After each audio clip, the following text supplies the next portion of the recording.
High guys, welcome to my channel Rakesh Bhoir entertainment. आणि मित्रांनो, आज आपल्या सेलिब्रिटी कट्ट्यावर आहेत सिने अभिनेत्री उर्मिला डांगे, ज्यांनी खरंच खूप मोठे मोठे प्रोजेक्ट केलेले आहेत आणि खूप युनिक अशा भूमिका त्यांनी आजपर्यंत केलेल्या आहेत. माझ्या मरणानंतर यमाच्या दरबारात सोडायची जबाबदारी तुमची, असं वचन द्या. पाजू त्यांना पाणी पाजू आपण, काही काळजी करू नका, अजिबात काळजी करू नका, पाजू त्यांना पाणी, मी सांगतो त्यांना. सो स्वागत आहे तुमचं आमच्या सेलिब्रिटी कट्टा या पॉडकास्टवर. थँक्यू, धन्यवाद राकेश, मला इथे बोलवलं त्याबद्दल. आणि सर्वात अगोदर तुम्ही स्वतः इंट्रोडक्शन द्या सर्वांना, तुमचं नाव सांगा. मी उर्मिला शिरीष कुमार डांगे, माझं प्रॉपर गाव सातारा आहे आणि मी नवी मुंबई नेरुळ इथं राहते. आणि तुम्ही तर ओळखत असालच मला, अख्ख्या महाराष्ट्रामध्ये एस टीवर होती की नाही आजी, मोदी आणि एकनाथ शिंदेसोबत. निर्णय वेगवान, महाराष्ट्र गतिमान, अंग ती मीच आहे ना, ओळखलं ना. ऍक्च्युली तोच कन्फ्युजन सर्वांना असणार आहे, कारण आज त्यांचा जो गेटअप आहे तो रेग्युलर आहे आणि तेव्हा ती एक वेगळी मेकअप असते, एक वेगळा कॅरेक्टर त्यांना दिलेलं असतं. बरेचसे अशा त्यांच्या युनिक अशा भूमिका आहेत ज्या तुम्हाला आज इथे समजणार आहेत की त्यांनी काय काय केलेलं आहे. आणि आज त्या स्वतः आपल्याबरोबर, म्हणजे आजचा पॉडकास्ट आपला खरंच खूप इंटरेस्टिंग होणार आहे. सो ही जी तुम्हाला ॲड होती एस टी महामंडळाची, ती खूप जास्त व्हायरल झाली होती, त्याबद्दल काहीतरी सांगा. ॲक्च्युली बाळूमामाच्या नावाने सांगवलं, बालूबामाच्या नावानं चांग झालं, कारण मला 9 दिवसाची कंटिन्युटी लागली होती सिरियलची आणि 2 दिवस शूट केलेलं आणि तिसऱ्या दिवशी रात्री मला 9:30 वाजता कॉल आला कास्टिंगवाल्याचा की मॅम तुम्ही कुठे आहे, उद्या तुम्हाला ॲडला यायचंय. मी त्याला म्हटलं अरे आता कुठे कंटिन्युटी लागली, मी नाही येऊ शकत. बरोबर. तो मला बोलला नाही म्हटला, तुम्ही तिकडे कॉल करा. अरे म्हटलं आता लगेच कॉल केला सेटवरती. ते म्हटलं मॅडम आत्ता पॅकअप झालं, मी अजून गोरेगावला ट्रेनला मध्येच होते. आणि मग थोड्या वेळाने सेटवरून कॉल आला की मॅम उद्या सुट्टी आहे तुम्हाला. आणि मग जितेश मोरेने माझं कास्टिंग केलेलं. मग जितेश मोरे म्हटला मॅम उद्या या उशिरा, मी सेटवर सांगतो. आणि खूपच डेपोमध्ये हे शूट झालं, बालूमामानेच तिथे काहीतरी आणि म्हणून मी नेहमी ऍडचा विषय निघाला तर बाळूमामाच्या नावाने सांग भलं म्हणते. सो ऍड जी होती ती कंटिन्युअसली टीव्हीवर वगैरे चालू होती, मी ऐकलं. हो, मराठी चॅनलला प्रत्येक 5 मिनिटाला ती ऍड लागत होती. त्याच्यामध्ये जयराज नायर सर आहेत कंडक्टर. अच्छा. आणि मी त्यांना म्हणते की तिकिटाचं पैसे नगद होय, तेव्हा ते म्हणतात नग गमाय, सरकारने 75 वर्षावरती फ्री केलंय काय. आणि मग म्हणते हे आहे तोय आपली लेकरं, पोस्टर असतं मोदी. हा, म्हणजे ती आणि ही ऍड मी इंस्टाग्रामला 2-3 वेळा टाकली, पण काय लोक बघतच नव्हते. पण जेव्हा मी त्याच्यावर कॅप्शन टाकलं, जोवर सरकार असेल तोवर ही ऍड टीव्हीला राहील. ओके. 5 दिवसामध्ये 1 मिलियनच्या वरती गेली. नाही, कॅप्शनचा पण ऍक्च्युली हातभार त्याच्यामध्ये असतो आणि पटकन कोणाला क्लिक होत नाही. बरोबर, त्यामुळे बहुतेक असेल. आणि दुसरं एक युनिक कॅरेक्टरचं सांगायचं म्हणजे, मी ऐकलं तुम्ही स्वामी समर्थ मध्ये पण काम केलेलं आहे. हो, स्वामी समर्थ, बाळूमामा, जवळजवळ 29 सिरियल झाल्यात माझ्या. 29 सिरियल आजपर्यंत त्यांच्या झालेल्या आहेत. म्हणजे बघा, आता नवीन म्हणाल ना तर कालचा स्टार प्रवाह जी वाहिनी आहे, 1 नंबरची वाहिनी, कालच्या एपिसोडला मी हळद रुसली कुंकू हसलं यामध्ये होते. आणि 11 ते 15 ऑगस्ट जो ठरलं तर मग महा एपिसोड होता. बरोबर, ठरलं तर त्यामध्ये पण माझा मोठा रोल होता, कुमुद मावशीचा. नाही, खरंच खूप मोठे मोठे लीड रोल्स त्यांचे असतात, पण खूप डाऊन टू अर्थ अशी व्यक्ती आहे. जमिनीला धरून चालतात, सर्वांमध्ये मिक्सअप होतात आणि आमच्याशी देखील त्यांचे आधेमध्ये असे कॉन्टॅक्ट होत असतात. सो तुम्ही त्यांच्याबद्दल भरपूर काही जाणून घेणार या पॉडकास्टमध्ये आणि हा पॉडकास्ट खरंच खूप इंटरेस्टिंग होईल. सो आपण तुमच्या गावापासून सुरुवात करूया. मला वाटतं की गाव कोणतं तुमचं? मी साताऱ्याची प्रॉपर. अच्छा. पण माझं बालपण, जन्म तिथेच? बालपण माझं पुण्यामध्ये गेलं, बाबा म्हणजे पोलीसमध्ये होते. अच्छा. बालपण गेलं तिकडे, मग लग्न होऊन परत सातारा. बाबा पोलीस मध्ये? हा. मग घरी असं स्ट्रिक्टनेस वगैरे काय? अरे खूप. आताचे पोरं नाही ऐकत, पण त्यावेळी आपण असं उभं राहू शकत नव्हतो. मग सांगते आणि काय, मग मी कॉलेजला असताना मला आवड ऍक्टिंगची हा, होती. मी तेच विचारणार. मग ते भाग घ्यायचा. मला आधी स्ट्रिक्ट वॉर्निंग, कशात भाग घ्यायचा नाही, तरी पण मी घेतला.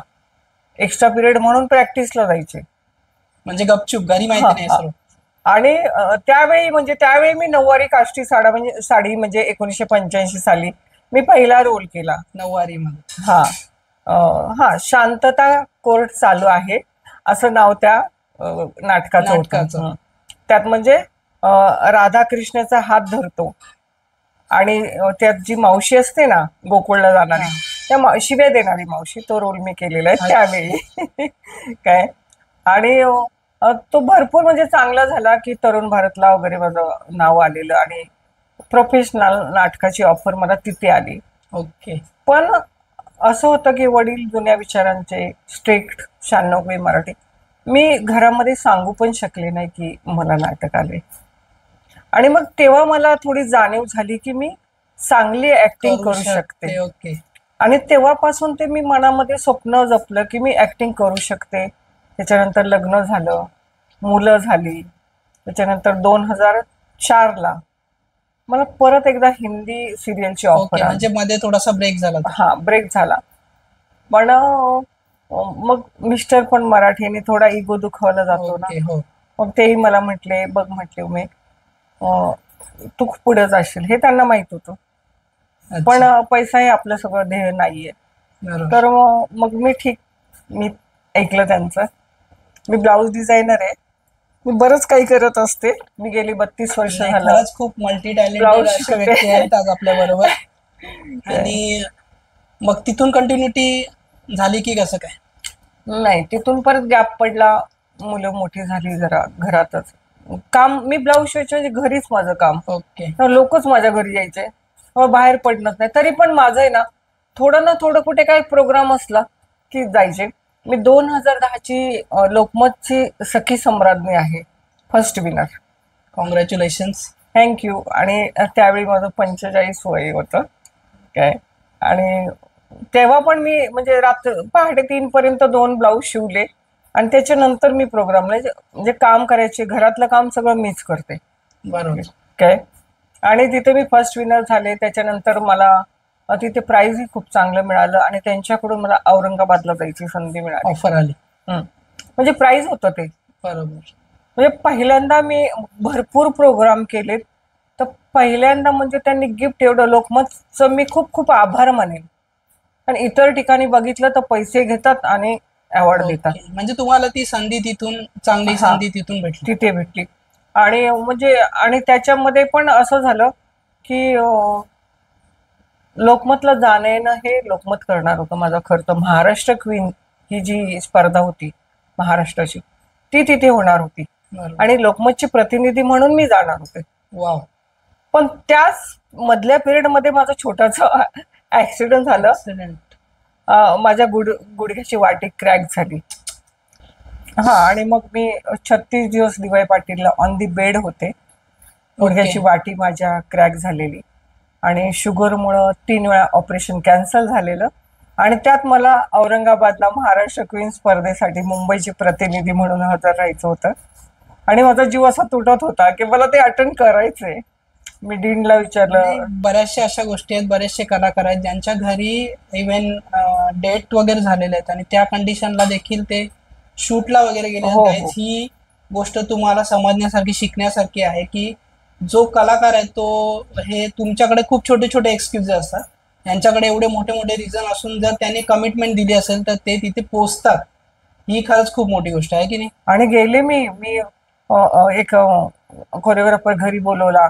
मला काही नाचता येत नव्हतं. बैठकीची लावणी बसवली, एक्सप्रेशन वगैरे. आणि मी बॅग उचलू शकत नव्हते. लोकमतने माझा खर्च केला, मी माझ्या मैत्रिणीच्या मुलीचा खर्च केला आणि तिला सोबत घेऊन पण तो अटेंड केला औरंगाबाद. म्हणजे ऑपरेशनला 8च दिवस झाले होते. बरोबर. आणि मग लहानपणाचं काही आठवतं गावाकडचं? आता म्हणजे आत्ताचं जसं हे आहे, म्हणजे बिफोर आफ्टर मध्ये काय सांगाल? तेव्हाचे दिवस छान होते खूप. तेव्हाचे दिवस छान होते. नाही काही तेव्हाचे दिवस ज्याने ज्याने बघितलेले आहेत, आताचे जे यंग जनरेशनचे मुलं वगैरे बघत असतील हा पॉडकास्ट, सो तेव्हाचे दिवस प्रत्येकाला येईल. माझं पण हेच मत आहे याबद्दल की तेव्हाचे दिवस खूप छान होते. म्हणजे गरिबी होती, साधे दिवस होते, हो, पण आणि आम्ही जे बालपण जगलो ना ते खूप म्हणजे चांगलं जगलो राव. बरोबर. काय ते सूरपाट्या खेळायच्या, सायकल 15 पैशाला 1 तास 1 तास, हो. ती भाड्याने हे मी पण मिळायची. अनुभवलेलं म्हणजे आहे. हा हा ते पण अनुभवलेलं. आणि म्हणजे आणि खरंच सायकल मोठी, मुलं लहान, ते तिथून पाय असा वाकडा मधून घालून पाय यायचं. घालून. खरंच आणि खूप 15 वेगळी मजा. एका तासाच्या पुढे गेलं की पैसे वाढायचे. पैसे काय वाढायचे. आणि कोणी पाहुणे आपल्याकडे आले की नाही, आणि त्यांची जर असेल ना सायकल किंवा लुना वगैरे स्कूटी मी चालवायची, तेव्हा MAT होती. MAT, मग ते पाहुणे आले की नाही, ते चहा पीत बसले, त्यांना हो द्या ना चावी जरा. ते आठवतं अजूनही. हा पहिला शॉर्टेज जरी असला तरी ती लाईफ खरंच खूप वेगळी होती. चांगली आणि होती, चांगली कधीच तरी होती. काहीतरी स्पेशल भेटलं की त्याची मजा अजून वाढायची. Yes yes yes. आणि आता जे आहे बरेचसे मुलं आहेत जे फिजिकली हे करत नाही, म्हणजे मोस्टली मोबाईलमुळे मोबाईल खूप मध्ये. तर लोक त्याबद्दल तुम्ही मेसेज काय द्याल एक छानसा? म्हणजे मोबाईल मध्ये गेम खेळतात. हा आपण त्यामुळं फिजिकली, आपल्याला मोबाईल म्हणजे काय माहितीच नव्हतं. त्यामुळे मुलांचं व्यायाम करणं, जगाकडे बघणं हे काहीच नाही ना. हो.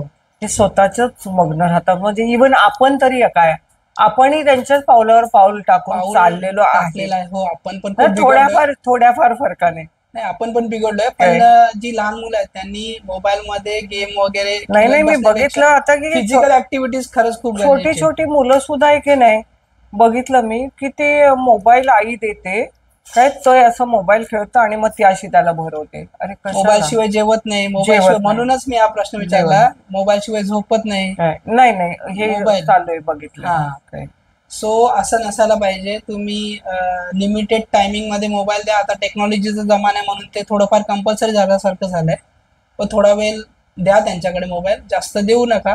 जे तुम्ही कराल तेच त्यांच्यासाठी आहे. तुम्ही जसं त्यांना शिकवाल, जे वस्तू तुम्ही द्याल, सवयी लावा. आता सवयी लावा मी या बाबतीत म्हणेन की माझ्याही 12 वर्षाच्या जुळ्या नाती आहेत मला, पण त्या मोबाईल अजिबात घेत नाही, कारण त्यांच्या हा, आईने even त्यांना सवय लावली. माझ्या मुलीकडे पण नव्हता एवढे वर्ष. आता ते लॉकडाऊन मध्ये ऑनलाईन क्लासेस हा, झाले, तेव्हा बरोबर. तो घ्यावा लागला. आणि आता पण जरी असला तरी तिला आम्ही थोडंफार हे ठेवतो, म्हणजे कंट्रोल मध्ये, की बाबा एवढा वेळ इनफ आहे. पूर्ण ते त्याच्यामध्ये घुसून राहणं वगैरे बरोबर. फिजिकली खूप हानिकारक आहे. आणि तुम्ही समजून घ्या. मी सगळ्या चॅनल वरती तुम्ही मला पाहिलेले, सन मराठी वरती हुकमाची राणी आणि गावठीचा माझा खूप चांगला पगडा आहे, तरी मी 2-3 वाक्य बोलून दाखवते. नक्कीच, कारण त्यांच्या लँग्वेजची जी पकड आहे ती खरंच ऐकण्यासारखी आहे.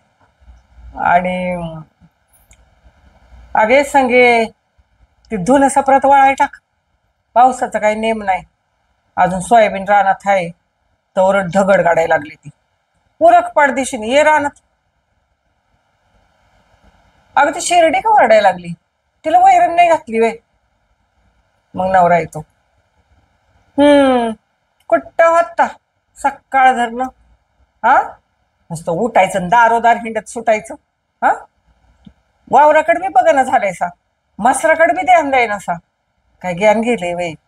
उग त्या पोरी देखत मला काय बोलायला लावू नका. उभं काय राहिलायसा, या इकडं, ती वज उचलून द्या. थँक्यू. खरंच उर्मिला डांगे यांच्या बरोबर गप्पा गोष्टी खूप छान रंगल्या आणि बऱ्याचशा गोष्टी शिकायला देखील भेटल्या. आणि त्यांचे जे अनुभव आहेत, सो हे देखील खरंच खूप स्पेशल आहेत. सो एवढी जी धावपळ होते, धाकधूक होते, मग असा थकवा जाणवतो का, किंवा कधी कुठे वाटतं की नाही इथे आता आपल्याला थांबायचंय? म्हणजे जसं आपण एज वाईज बोललो, तुम्ही त्याबद्दल काय सांगा? याबद्दल सांगू का, जेव्हा मला काम येतं ना तेव्हा मला जी काय एनर्जी येते, ऍब्सोल्युटली हेच उत्तर मला अपेक्षित होतं. आणि खरंच म्हणजे मी जे जरा काही दुखत असेल ना तर ते दुखणं पळून जातं. मी पटपट लगेच बॅग तयार येते की मला शूट आलं. एखादा जो कलाकार असेल त्याला तुम्ही बांधून ठेवू शकत नाही, कारण तो जेव्हा त्याच्या कलेला वाहून टाकतो स्वतःला, तेव्हा तुम्ही त्याला किती अडवलं तरी तो तिकडे जाणारच आणि तो त्याचं काम करणारच. आणि जो हाडाचा कलाकार आहे तो डेफिनेटली त्याच्यामध्ये मुरलेला आहे. म्हणून आणि एज असो काय, हे फक्त जस्ट रिझन आहे, फक्त एज इज जस्ट नंबर. आणि हे मला दाखवून द्यायचंय. नक्कीच. आणि ते दाखवतायत नेहमीच ते त्यांच्या कामाची छाप पाडतायत. सो मी जसं केदार शिंदेचा महाराष्ट्र शाहीर हो. त्यामध्ये सुद्धा मी आहे. त्यामध्ये मी ऐरणी बोललेली आहे. मला फक्त रेकॉर्डिंग आलं होतं आणि मला लाईन आली होती. तर आणि ते मी- तेवढ्यामध्ये कॅच पण केलं लगेच. हो, आणि केदार शिंदे व्हेरी नाईस बोललेत सेटवरती. ही माझ्या कामाची पावती आहे. म्हणजे नक्कीच कामाची मुसवा मी होती. बोलते गाडगे बाबा छोटे आहेत आणि ते गात असतात देवकीनंदन गोपाळा. सॉरी, हा, गाडगे बाबा इकडे बसलेत आणि शाहीर गात असतात ओके. आणि 100-150 लोक आहेत. मी गाडगे बाबांच्या बाजूला आहे. शायर मीन साबले. हा, शाहीर साबळे. निर्मिती सावंत येतात, त्या आजी असतात त्यांच्या, त्या हात करतात मारायला.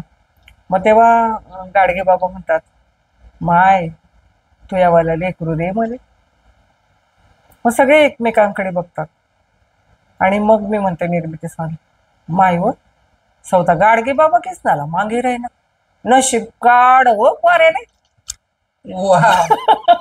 बघा, म्हणजे लँग्वेजवर पण त्यांची खरंच खूप छान पकड आहे आणि म्हणूनच आज आपला पॉडकास्ट एवढा कलरफुल झालाय, इंटरेस्टिंग झालाय.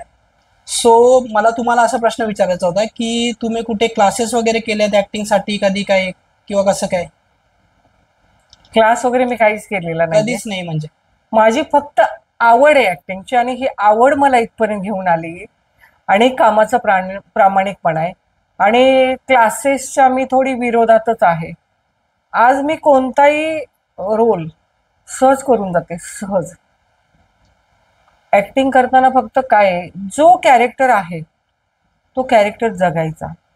मी भिकारी शॉर्ट फिल्म केले पुसदला, यवतमाळला. जेव्हा मी आउट ऑफ होते तेव्हा मला ऑफर आली होती ओके. आणि त्यांनी माझ्यासाठी 1 महिना पुढे ढकललं शेड्यूल आणि ती अप्रतिम झाले की मी जेव्हा भिकारीचा गेटअप केला, म्हणजे कॅमेरामन किरीट सरांची कमाल आहे, पण जेव्हा मी भिकारीचा गेटअप करते तेव्हा मी स्वतःला भिकारी समजते. नाही, याच तुम्हा सर्वांसाठी टिप आहेत. मग तुम्ही टिप काय द्याल जे नवीन कलाकार जे इच्छुक आहेत किंवा आता सध्या जे ऍक्टिंग मध्ये स्ट्रगलिंग? तर मला काय सांगायचंय की ओढून ताणून ऍक्टिंग नका करू, सहज करा, सहज. अगदी बरोबर. मी जेव्हा ऑन कॅमेरा माझे शक्यतो आजी लोक फेमस आहेत काय, ऑन कॅमेरा जर माझा डोक्यावर पदर असेल तर सेटवरती ऑफ कॅमेरा पण माझ्या डोक्यावर पदर असतो, कारण मी ते कॅरेक्टर जगते. ज्यावेळी मी तो गेटअप घालते त्यावेळी मी तो पूर्ण कॅरेक्टर जगत असते. भिकारी मी रोल केला, मंदिरापुढे भीक मागायचा सीन होता. मी काठी ठेवली, गाठोडं ठेवलं आणि वाडगा काढला. कॅमेरामन कॅमेरा लागेपर्यंत 4 लोकांनी मला भीक दिली. ओ वा. आणि खरंच तो character मंदिराचे पुजारी मला सांगायला आले, ओ आजी इथं बसू नका, तिकडे बसा. आमचे कॅमेरामन म्हटल्या, हो त्या खूप मोठ्या आर्टिस्ट आहेत, त्या मुंबईवरून आल्यात शूटसाठी. म्हणजे पूर्णपणे त्या कॅरेक्टर मध्ये तुम्ही तुमचा Yes. जीव ओतलेला आहे म्हणून ते. आणि नॅचरलीच अगदी तुम्ही बरोबर बोललात की खूप जास्त हे करून किंवा प्रिपरेशन करून वगैरे नाही होऊ नाही शकत. नाही. आणि मला नॅचरल वेने जे होईल तेच बेस्ट येस आहे. येस, मी हिंदी नेटफ्लिक्सची पण मूवी केली आहे, स्नेक बाईट म्हणून. अच्छा. हा, नेटफ्लिक्सवर? वाव. साऊथ टीम सोबत काम केलं, पण ते पण वन टेक झाले. मी वन टेक आर्टिस्ट आहे, डबिंग पण ऍक्टिंग पण. काय तर म्हणजे ते साऊथचे अँथोनी थॉमस सर होते. हो, ऐकले नाव. हा, ते तिथे पाया पडले माझ्या. वेल्डन अम्मा बोलले, कारण छोटासाच रूम, एवढं ही झोपडपट्टी आहे जनता वसाहत, तिथे शूट झाला इथं काय. आणि तो वन टेक सीन झाला आणि एवढ्याशा रूम मध्ये 3 कॅमेरे होते. नाही, याच खऱ्याच खूप मोठ्या मोठ्या गोष्टी आहेत. आणि दुसरा एक प्रश्न आता याच्यावरनं विचारेन की आता बघायला भेटतं बरेचसे, मी कोणाचं नाव नाही घेते पर्सनली, आहेत बरेचसे कलाकार युट्यूबवर म्हणा कुठे पण असतील, आज थोडंसं काम केलेलं आहे, थोडंसं फेमस झालेलं आहे, तर थोडा ऍटिट्यूड वगैरे दिसून येतो, त्याबद्दल काय सांगा? ऍटिट्यूड ठेवला ना तर तो पुढे नाही जात. म्हणजे लॉंग लाईफ नाही आहे त्याला? नाही नाही. ऍटिट्यूड, अहो मला सुद्धा कितीतरी जण बोलतात. मी सेटवर जाते, मी शूट करून जेव्हा निघते सिरियलच्या वगैरे, तेव्हा लोकांना कळतं की हिने खूप मोठी कामं केली. अगदीच. आणि मी कुठल्याही सेटवर स्पॉट बाय पासून सगळ्यांशी बोलून चालून राहते आणि यांच्याकडूनच मला कितीतरी पिक्चर मिळालेले आहेत. आज अभिषेक जावीर आर्टला होता, दुखवटा पिक्चरला, तर त्याच्यासोबत काम केलं. त्याने मला गावकी आणि प्रसिद्ध जे आहेत शेखर खांबे सर यांचा रेखा मूवी, इंटरनॅशनल अवॉर्ड आहे. पॉडकास्ट मधून खरंच खूप छोटे छोटे मेसेजेस बाहेर येत आहे की छोटा व्यक्ती कोणीच नसतो, नाही, कधी कोणाची गरज लागेल सांगता येत नाही. आणि त्यांचा सुद्धा मूवी मी केलेला आहे. आता त्याच्याबद्दल जास्त बोलायचं नाहीये म्हणून मी बोलत नाही. म्हणजे मोठमोठे चांगले डिरेक्टर सोबत मी मी महेश मांजरेकरांचा जुना फर्निचरला सुद्धा मी काम केलेलं आहे. फक्त एडिटमध्ये माझा सीन कट झाला तर समीर धर्माधिकारी सोबत. आणि मला एक सांगायचंय, मी कर्मयोगी आबासाहेब शूट केला सांगोल्याला आणि मी ठरवून गेलेली की स्वामींची सेवा करेन. आणि तिथे शूट करून मी स्वामींना गेले, तिथे सेवा केली आणि रात्री मी 9 वाजता सोलापूरला आले आणि मला कॉल आला, महेश मांजरेकरांचा मूवी आणि छोटासा रोल आहे. अरे एवढा आनंद झाला, म्हटलं स्वामींचा प्रसाद आहे हा मला. नक्कीच नक्कीच हो, देवाची कृपा विचार आहे. करा, 10 तास नाईटने प्रवास करून घरी येऊन चपाती भाजी बनवून आवरून मी 10ला मीरा रोडला शूटला होते. तुम्ही जाऊ शकता? नाही, मी गेले का तर तो महेश मांजरेकरांचा मूवी. नक्कीच मी अनुभवलेलं आहे. आता आमचे जे छोटे छोटे प्रोजेक्ट्स वगैरे इकडे तिकडे होतात, तर जे फर्स्ट टाइम आले, जे नॉन ऍक्टर आहेत, ऍक्टर पण नाही, तर ते सांगतात अरे एवढे टेक घेता, बस झालं, कंटाळा आला, टायमिंग बघा, हे बघा, जेवण नाही झालं, हे नाही झालं. नाही सो नाही, या सर्व गोष्टी नसतात आता मी actually. मी एक हिंदी पण मी प्रोजेक्ट केले. हिंदी अल्बम सॉन्ग आहे माझा, सोने से पहिले, युट्यूबला आहे. अच्छा, तर तो कलकत्त्याचा मुलगा होता आणि माझी पाखर झाल्यानंतर 2 वर्षांनी मला तो स्टुडिओवाला जो बनसोडे आहे विनोद, त्याने मला कॉल केला, डिरेक्ट कॉल केला, मॅम शूटला या. म्हटलं तुला काय रे माहितीये मी काम करते? अहो मॅडम, म्हणला माझ्या स्टुडिओला तुमचं एडिट इमोशनल फेस मी बघितलेला आहे. तर तिथे तो कलकत्त्याचा आसिफ इक्बाल म्हणून कलकत्त्याचा होता डिरेक्टर, तर तो आलेला मुलगा. म्हणजे तुम्ही तर- कुठेच लिमिटेड नाही राहिलं. नाही, तर मी त्याला त्याला एक सांगितलं, देखो म्हटलं, आप 50 बार बोलो, मैं 50 बार करूंगी, लेकिन आपको जो चाहिए ना वही निकाल दो. अगदीच असं बऱ्याच वेळेला मी पण आता छोटे मोठे प्रोजेक्ट वगैरे करतोय, तर मी इव्हन 1-2 जे डायरेक्टर आहेत त्यांना समोरून सांगितलं, तुम्ही कुठे कॉम्प्रोमाइज करू नका. आज शूटिंग होते, आजची उद्या होते, परवा होते, तुम्हाला जे हवं आहे, तुम्ही जे ठरवलंय, जी नीड आहे बरोबर. प्रोजेक्टची, ते काढून घ्या. तुम्ही जर बोलात की नाही यार असं झालं तसं झालं, चला चला ठीक आहे ठीक आहे ठीक आहे, हे झालं ते झालं, तर प्रोजेक्टला क्वालिटी येणार नाही. प्रोजेक्टची क्वालिटी हवी असेल. आणि असं आहे का की म्हणजे तुम्हाला वाटतं की बाबा तुम्ही काहीतरी सजेस्ट करता आणि हे करता, तर तसं नसतं. डायरेक्टरने जे ठरवलंय बरोबर तो प्रोजेक्ट त्याच्या माइंडमध्ये असतो की हा कॅरेक्टर असा आहे, बरोबर. त्यांनी असं केलं पाहिजे, असं बोललं पाहिजे. ते डायरेक्टरचं काम आहे, आता आपलं काम तुम्हाला आहे. सांगते, मी जर्मनीला होते 3 महिने आणि हो. मला तो शॉर्ट फिल्म आली आणि मी 9 जूनला आले, 10 जूनला मला कॉल, मॅम उद्याचं शेड्यूल लावू का? म्हटलं थांबा थोडं. पण 14 तारखेला मी गेले आणि तिकडे थंडी असल्यामुळे सारखी जर्मनीचे व्हिडिओज वगैरे बघितले तुमचे, हा. खूप छान. तुम्ही तिथे मिक्सअप होत होता तिकडे, हा. ते वगैरे रस्त्यात गाणे आणि वगैरे. तिकडे सॉक्स आणि शूज ना, हो. आणि इकडे येऊन Climate थंड आहे. इकडे येऊन डांबरी रस्त्यावरून. आणि त्यांना सजेशन मी दिलं की मी भिकारी आहे ना, तर मला चप्पल नाही पाहिजे. पण तुम्हाला सांगते, माझ्या पायाला असे फोड आलेले उन्हामधून, खडे टोचलेले. पण मी 100% देते की मी जे काम करते की तो माणूस समाधानीच असतो की मॅमने. नक्कीच नक्कीच, काय? कारण त्यांनी त्याचा पण पैसा टाकलेला आहे, त्याचा पण वेळ हो. त्याने दिलेला आहे, आणि एवढी मोठी टीम सांभाळायची म्हणजे त्याच्या डोक्याला पण तेवढा व्याप असतो. बरोबर. आणि- छान झालं त्या ते माझे भरपूर प्रोजेक्ट, म्हणजे जवळजवळ 7-8 शॉर्ट फिल्म, एक गुलमोहर आहे येणार आहे, एक शिवपालव येणार आहे, की लोक म्हणजे शोधतात मला, तसं भूमिका कलाकाराला शोधते वर्ष की मॅम तुम्हाला वर्ष झालं शोधतो, तुम्ही कुठे तरी ऑडिशनला भेटला होता आणि आमच्या कॅरेक्टरला तुम्हीच पाहिजे. वर्षावरनं आठवण आलं, मी देखील बऱ्याच दिवस कॉल करतोय. आज त्या बऱ्याच मुश्किलने वेळ काढून आलेल्या आहेत. नाही तरी So- 3 आठवडे झालं तुम्हाला बोलवतोय. हो नक्कीच. आणि माझं कुठे शूट आहे, कुठे काय आहे. प्रोजेक्ट मध्ये होतात तुम्ही, मध्ये पण कुठेतरी बाहेर होतात. हो, काल आझाद मैदानला होते. आझाद मैदानाला. जरांगे पाटलांच्या आईचा रोल केलाय, तर त्यांना सपोर्ट देणं माझं काम आहे ना. काल मी आझाद मैदानवरती होते. 1 मराठा लाख मराठा. नाही नक्कीच, आणि तो विषय आपला नाहीये म्हणून हो, त्याबद्दल नाही नाही. बोलणार. सो त्या खरंच खूप छान, म्हणजे बघा कॅरेक्टर केलंय, त्या कॅरेक्टरला जस्टिस देणं हे देखील त्यांना माहिती आहे. आणि या सर्व छोट्या छोट्या गोष्टी आणि आपल्या अंगी- सहज करायचं. आणि मी इमोशनलला कुठं ग्लिसरीन नाही वापरले अजून. सो याच्यावरनं एक प्रश्न विचारायचा आहे की कधी कोणी डिमोटिवेट केलं होतं कधी सांगितलं यार नाही तुला नाही येत, जमत नाही, हे असं नाही, हे थोडं असं पाहिजे, असं नाही थोडं असं पाहिजे? नाही, असं तर कोणी सांगितलं नाही. आणि जरी सांगितलं तर ते चुकीचं नाहीये ना. तुम्हाला जे पाहिजे ते आमचं कलाकार म्हणून देणं काम आहे ना.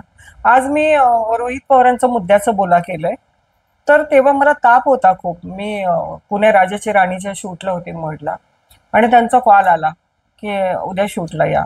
आणि नितीन पवार सर आहेत कोरी पाटी प्रोडक्शनचे, त्यांचा गावगाड्यातील माणसाला मटा सन्मान मिळालाय, त्यात मी लीड एक आहे सायला एपिसोडला.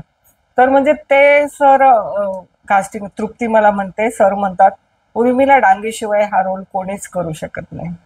ते ऍक्च्युली ही- माझा प्रश्नच वेगळा होता म्हणून मी तुम्हाला आता हा. टोकलं नाही. हा, हा. हे तुम्ही बोललात ते डायरेक्टर बद्दल. हं. अशी जी जनरली लोक आहेत ज्यांना, आता तुम्ही ऍक्टिंग करता, मी थोडीफार करत असेल, मला थोडं माहिती, पण ज्याला काहीच माहिती नाही तो पण कधीतरी काहीतरी शिकवून जातो का, असा माझा प्रश्न. हा, ते होतं जरा. होतं. सो मग तेव्हा तुम्ही काय रिप्लाय देता किंवा कसे काय तुमचे काय इट्स रिएक्शन? ओके ना, आपण आपल्या कामाशी प्रामाणिक. म्हणजे ऐकायचं सर्वांचं, म्हणजे सर्वांचं ऐकायचं, करायचं हा. आपल्या मनात. आणि एक आहे की म्हणजे माझा अनुभव म्हणा की मी आजपर्यंत ग्लिसरीन नाही वापरलं, कारण ऍक्टिंग ही शिकण्यासारखी गोष्ट नाहीये. आयुष्य आपल्याला खूप काही शिकवून जातं. आणि जेव्हा आपल्याला इमोशनल व्हायचं असतं, आपण दुःखाच्या गोष्टी आठवल्या की आपोआप रडायला येतं. कशाला पाहिजे ग्लिसरीन? ही माझी टॅक्ट आहे. ही खरंच खूप मोठी कॉम्प्लिमेंट आहे त्यांच्यासाठी, कारण विदाउट ग्लिसरीन डोळ्यामध्ये नॅचरल अश्रू आणणं ही एक खूप मोठी कला आहे. आणि भरपूर काही त्यांच्याकडनं आपल्याला या पॉडकास्टमधून शिकायला भेटणार आहे. हा पॉडकास्ट मस्तच होत चाललाय, खूप रंगत येत चालली या पॉडकास्टला. अजून देखील बऱ्याचशा गप्पा गोष्टी होणार आहेत, सो कंटिन्युअसली बघत राहा. आणि मग बाकी फॅमिलीमध्ये कोण कोण? फॅमिलीमध्ये म्हणजे 2 मुली आहेत, लग्न झालेले आहेत, मुलगा आहे. आणि मिस्टर माझे 2016ला ऑफ झाले. अच्छा. त्याच्यानंतर 2-3 वर्ष सगळी जबाबदारी माझ्यावर येऊन पडली, आणि त्याच्यानंतर मी इकडे वळलेली आहे. मग तरी पण ही खूप कामं चालू होती छोटी मोठी? हो, ते होते तेव्हा छोटी मोठी होती चालू, पण नंतर मग खूपच डिस्टर्ब राहायला लागले घरामध्ये ना. मग हे सोल्युशन होतं? मग मुलगी म्हटली, आई तुला सारखी रडत बसते, आवड येत होतं तर कर. तर एकदमच भारी केलंय मी, लेट आणि थेट. बरोबर आहे. 90 प्रोजेक्ट झालेत माझे. खासदार श्रीनिवास पाटील, सिक्कीमचे राज्यपाल, यांच्याकडून पहिला 2022चा प्रेरणादायी पुरस्कार मला साताऱ्यामध्ये मिळालाय, आदिशक्ती साताऱ्याची. आणि तिथून मी थांबलेली नाहीये. बरोबर. आणि जेव्हा असा रिस्पॉन्स येतो तेव्हा अजून हुरूप वाढते, अजून काम करण्याची इच्छा हे होते. आणि अख्ख्या महाराष्ट्रभर मी शूटला वगैरे, जालना, जरांगे पाटलांच्या घरी शूट केलंय मी. घरी त्यांच्या प्रॉपर? त्यांच्या प्रॉपर घरी केलं. त्यांच्या आईच्या साड्या नेसल्यात मी. मी एक व्हिडिओ टाकलाय बघ स्टोरीला माझ्या. ओके. हा, म्हणजे मला जेव्हा 5 वाजता कॉल येतो, मी रात्री गाडीला बसते, जरांगे पाटील पुण्यात असतात, रस्ते बंद असतात, मी रात्री 12ला पुण्यात पोहोचते, तिथून औरंगाबाद, तिथून जालना, तिथून गेवराई, आणि नंतर पूर्ण दिवस मी शूट करते. हे माझ्या कामाचे वेळ. मी असं नाही म्हणत मी रात्रभर प्रवास करून आले, मी दमले नाही. फक्त झालं एवढं, थंडीचे दिवस होते आणि मला वाटलं एवढी थंडी नसेल म्हणून शॉल नेलेली, स्वेटर नाही. पण शूट, मला मेकअप ब्लॅक केलेला पुरा. शूट टाइमला काय व्हायचं, नाकाला आपोआप पाणी यायचं, आणि मग ते पुसायचे मी, ते मेकअप निघायचं, Makeup, हो. डिरेक्टर ओढायचा. आता जरांगे पाटलांच्या पिक्चर सांगते की मी कॅमेऱ्या पुढे उभी राहिले आणि डिरेक्टर म्हणे बोला, अरे मला डायलॉगच नाही आले. त्यावेळी मला डायलॉग लिहून आलेत. अच्छा. आणि शिवाजी 2 तोडे होते, बोला सर. तर मी शुद्ध बोलले, म्हटलं अहो मॅडम तुम्ही जरांगे पाटलांची आई आहात. आणि मग तेव्हा जे मी डायलॉग घेतले, लँग्वेज. हा, माया लेकराव ध्यान ठेवा, त्याला तुमच्या ताब्यात दिलाय मी, तो कोणाचं बी ऐकत नाही. आज मराठा समाजाला गरज आहे त्याची. चला पाणी पाजर, चला पाणी पाजा. वाव. खरंच बघा तुम्ही हे मगाशी जसं बोलणं झालं की नॅचरल वेने गेल्यानंतर. आणि तुम्हाला सांगते मी, म्हणजे ना, मला जेव्हा सांगितलं ना की तुमचा मुलगा उपोषणाला बसलाय, तर मी खरोखर फील केलंय की तो माझाच मुलगा उपोषणाला बसलाय. मी जेव्हा स्टेजकडे यायचे ना, तेव्हा मी त्यांना फक्त सांगायचं, तुम्ही फक्त मला नजर द्या. ते जे डायलॉग होते की नाही, तिला कशाला आणलं इथं, तिला आणलं की मी भाऊक होतो ना, त्यावेळीच ओके. काय म्हणजे असं म्हणजे स्वतःला विसरून जायचं. नक्कीच. जे तुम्ही कॅरेक्टर भले कोणतंही असो, तुम्ही बिझनेसमॅन असाल तर तुम्ही गरीब आहे हे विसरून जा. तुम्हाला तो ऍटिट्यूड हा ठेवलाच पाहिजे. नक्कीच. आणि ती नीड आहे, Yes. जो प्रोजेक्ट आहे त्याची ती गरजच आहे ऍक्च्युअली. आज मला आहे ना, कितीतरी जण म्हणतात यार, किती जण घासत पडले ते प्रोजेक्टवर, आणि स्वामींची कृपा आहे. आज श्री स्वामी समर्थ यांची खरंच कृपा आहे, आणि म्हणून मला नॉन स्टॉप प्रोजेक्ट आहेत माझे. हो, ही गोष्ट अगदीच 90 खरी आहे. प्रोजेक्ट झालेले आहेत 3 वर्षामध्ये. Not a joke. नक्कीच मोठी गोष्ट आहे. आणि असेच प्रोजेक्ट येत राहो, असेच मोठे मोठे काम तुमच्या वाट्याला येऊ. नक्की. आणि जे काही प्रोजेक्ट आले ते देखील एक त्याला लेवल आहे, स्वामी समर्थांच्या बरोबर, जरांगे पाटलांची आई, हो. ज्या काही आणि भूमिका सगळे टोटल माझे 29 सिरियल पण आहेत ना, मी ज्युनियर नाही, हिरो आणि हिरोईन यांच्या सोबतच माझे डायलॉग आहेत. बरोबर. आणि पिक्चर सुद्धा आहे ना, लीड सोबतच आहेत. 18 पिक्चर झालेत माझे. कर्मयोगी आबासाहेब मध्ये हार्दिक जोशी, अनिकेत विश्वासराव, छोटा बुडारी यांच्यासोबत सीन आहे. आणि तो सीन माझा 1 टेक झालेला आहे इंटरनॅशनल अवॉर्ड मध्ये. मी अल्ताफ सरांना बोलले, सर एक बार ले लो ना रिटेक. नाही बोलले, हमको मिल गया, चलो जाओ पॅकअप. हेच मी मगाशी बोलून गेलो की डायरेक्टरचं ठरलेलं असतं की त्याला काय हवंय, हा, आपण त्याच्यामध्ये इंटरफेअर करायचं आपण नसतं. 100. आता मी भिकारी शॉर्ट फिल्म केली, माझ्यासोबत सगळे नवीन होते, ते मधू आणि ती सुरभी वगैरे नवीन. आम्ही ऑटोमोड, आता त्यांनी हवा केलेली आधीच, खूप मोठे आर्टिस्ट येतात. पण मी जाताना त्यांच्याच इतकं म्हणजे सफाईपणे बोलले की हे बघा, समोर किती पण मोठा आर्टिस्ट येऊ दे, आपल्या कामाशी. माझ्या समोर मोहन जोशी सर असतात, हार्दिक जोशी असतो, विजय पाटकरांच्या छापाकाटामध्ये मी सेकंड लीड केलेले, मकर नानासपुरी वगैरे. अच्छा. हा, अल्ट्रा झकासवर आहे पिक्चर तो. ओके. हो. तर समोर कोण आहे ना, त्याला का डगमगायचं. बरोबर. आपल्या कामाशी प्रामाणिक आपल्याला आपला तो 100% असेल मोठा. द्यायचं. मग मी त्या दोघांना ना, मी म्हटलं तुम्ही टेन्शन घेऊ नका, तुमचं पहिल्यांदा शूट आहे ना, तुम्ही बिलकुल टेन्शन घेऊ नका, तुम्ही कॅरेक्टर करा. काय मग मला एक असाही अनुभव आला गावकीच्या वेळेस. मी छापाकाटा नुकताच केला होता, आणि तिथे त्या मॅमने हवा केलेली आटपाडी सांगलीला, ऑल महाराष्ट्र जिथेच लोकेशन असेल ना तिथे जाते मी. तर त्यांनी आधीच हवा केली, मॅमशी नीट बोला, मॅमने खूप मोठे अरे तिथं गेले, माझ्याशी कोणी बोलेनच. मला खूपच ऑकवर्ड फील हो झालं ना. की मी काय वेगळा काय बागुलबुवा आहे का. आणि तुम्ही तो कम्फर्ट तिथे ठेवता, ही पण मोठी गोष्ट आहे. येस. सर्वांमध्ये मिक्सअप होऊन त्याच्याशिवाय काम नाही होणार ना मग व्यवस्थित. नाही, मला कितीतरी म्हणतात, अरे तू ऍटिट्यूडच ठेवत नाही, तू सगळं. अरे ऍटिट्यूड ठेवून कोणीच पुढे गेलेलं नाही. मला सुद्धा 1-2 अनुभव आलेले आहेत की ज्या ऍटिट्यूड ठेवणाऱ्या आहेत. जरी आम्ही छोटे कलाकार असलो तरी आमच्यामुळेच तुम्ही मोठे झालेला असतो. हा ना. आणि पण प्रत्येक आम्ही project ची- 10 वेळा नाव काढतोच ना. हो ना. आणि बघा आता जर फॉर एक्झाम्पल शोले मूवी जर हिट असेल तर शोलेमध्ये प्रत्येक व्यक्ती ज्याने ज्याने काम केलंय तो इम्पॉर्टंटच आहे ना त्याच्यासाठी. आज माझी पाखर आहे युट्यूब वरती, पाखर नावाची शॉर्ट फिल्म, जी फर्स्ट कॅमेरा फेस आहे माझी. पहिल्यांदा कॅमेरा पुढे मी उभी राहिलेली. अच्छा. आणि ती film nominated by international film festival Los Angeles Hollywood. Wow. काय ती तुम्ही नक्की बघा की मी पहिल्यांदा कॅमेरा पुढे उभं राहून केलेलं. म्हणजे त्यावेळी एक जाळाचा सीन होता, आणि मला त्यांनी सांगितलं तुम्ही फील करा की तुमची 2 मुलं आहेत, तुम्ही त्यांना सांभाळा, आणि त्यांनी तुम्हाला हाकलून दिलं. तर म्हणजे हे आपल्या आयुष्यातलं फील मी आठवलं, जिथे मला दुःखाचे क्षण मिळाले. आणि समोर त्यांनी ज्वारीची चिपाडं पेटवली. रात्री 12चा सीन आहे. अच्छा. माझा नवरा झोपलेला, मी अशी बसलेली आहे, आणि ज्वारीची चिपाडं पेटवली, आणि मागून कॅमेरा लावला, आणि मी अशी 0 मध्ये बघते, आणि आपोआप माझ्या डोळ्यातून पाणी आलेलं आहे. अरे तो डिरेक्टर आणि तो प्रोड्युसर चाट पडले. म्हटलं मॅडम कसं काय तुमच्या डोळ्यातून पाणी आलं. म्हटलं माझंच आयुष्य आहे ना त्यात. अरे ऍक्टिंग म्हणजे शिकायची गोष्ट नाहीये, स्वतःचं लाईफ घालणं आहे. नक्कीच. काय सो गाईज, पॉडकास्ट हा खरंच खूप इंटरेस्टिंग झाला, कारण आज उर्मिला डांगे आपल्या बरोबर आहेत.